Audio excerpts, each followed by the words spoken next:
Welcome back to the Red Slow Rides. I'm your host Connor, and in today's video I'll be reviewing Alpengeist at Busch Gardens Williamsburg in Williamsburg, Virginia.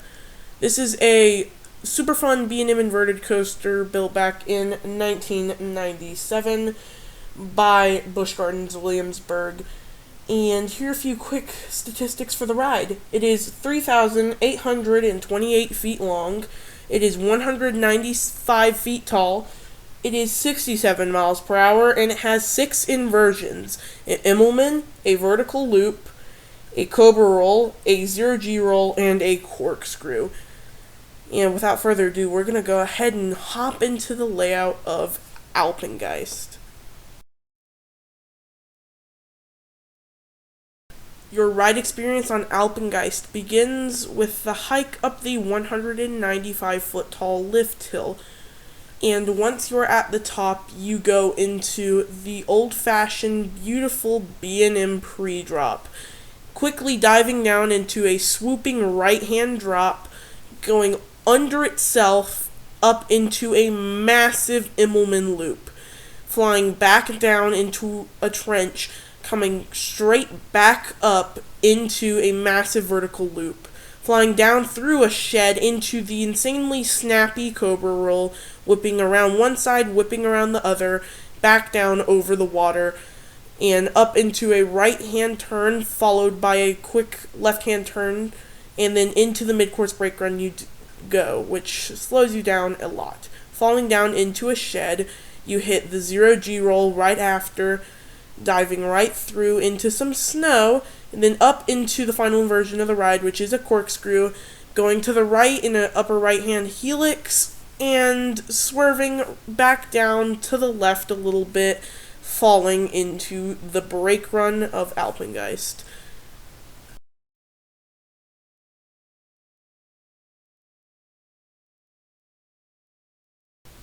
Alpengeist, a weird inverted coaster by B&M. It's very different. It's way bigger than all the others, and the elements are more drawn out, but man, some of them have some serious whip to them, and it is a super fun ride. It's mega fun. There's lots of different elements on that ride that can make it just a blast to be on.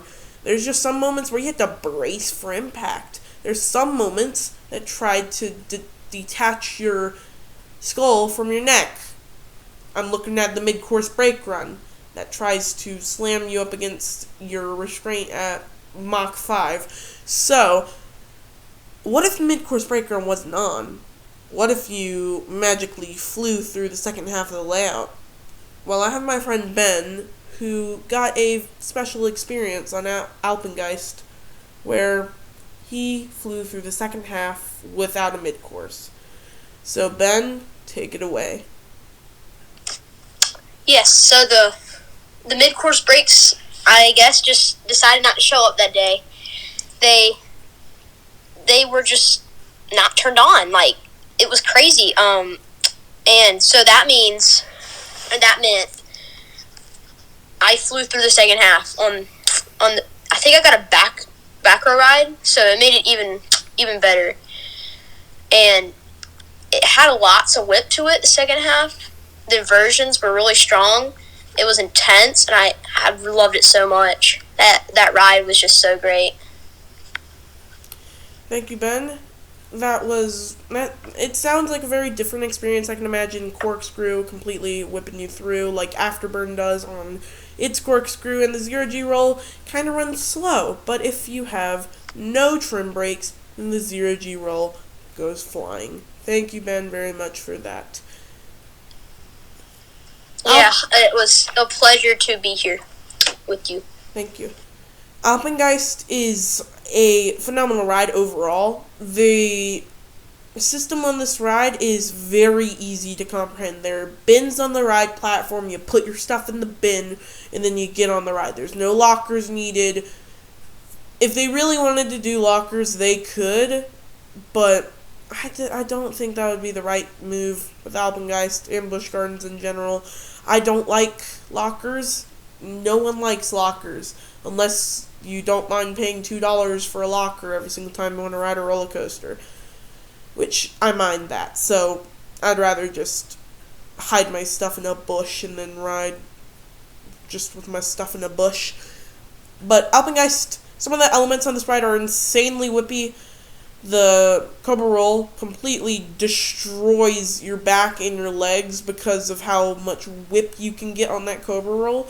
The 0G Roll, I wish it was whippy. It kinda isn't, but it's just very fun. You get a lot of floater airtime on that. And then the corkscrew is just your generic corkscrew. It's strong. It's just not like Afterburn's corkscrew or anything like that, or one of the Batman the Ride corkscrews. Even then, Montu's corkscrew probably would upset Alpengeist. And it's a phenomenal ride. You can't go wrong with a B&M invert, and I will always stand by that opinion. You don't go wrong with a B&M invert. If you find a way to screw up a B&M invert, I'm going to be extremely upset with you. Because these rides have probably the most potential out of any roller coaster layout / type of coaster ever. Invert layouts, they don't have to be super complex, but if you do them right, which B&M does on almost every single one, then you're going to have a phenomenal experience. Alpengeist is just different. It's fun. It's unique. It's Afterburn and Montu. There's a lot of similarities between them. And Batman the Ride, it's a clone. There's 15 of them around the world. Alpengeist, it's different. It really is. I believe it is the 4th. I believe there's only 4 inverts in the world with a Cobra Roll. This is one of them. It's so much fun. You could ride this ride all day and not get tired of it. Unless your body can't take the G-force, then you would. But for Alpengeist's final score, I give it a 9 out of 10. I love this ride. Is it my favorite invert? No, there are 2 that I like more than it, but I've already reviewed one of them, wink wink nod nod. You should probably go watch that video. And then the other one is Defunct, which if you know what parks I've been to, then you know what invert it is. Anyways, Alpengeist, phenomenal. I'm done. This is Resident Rides. I'm out. Peace.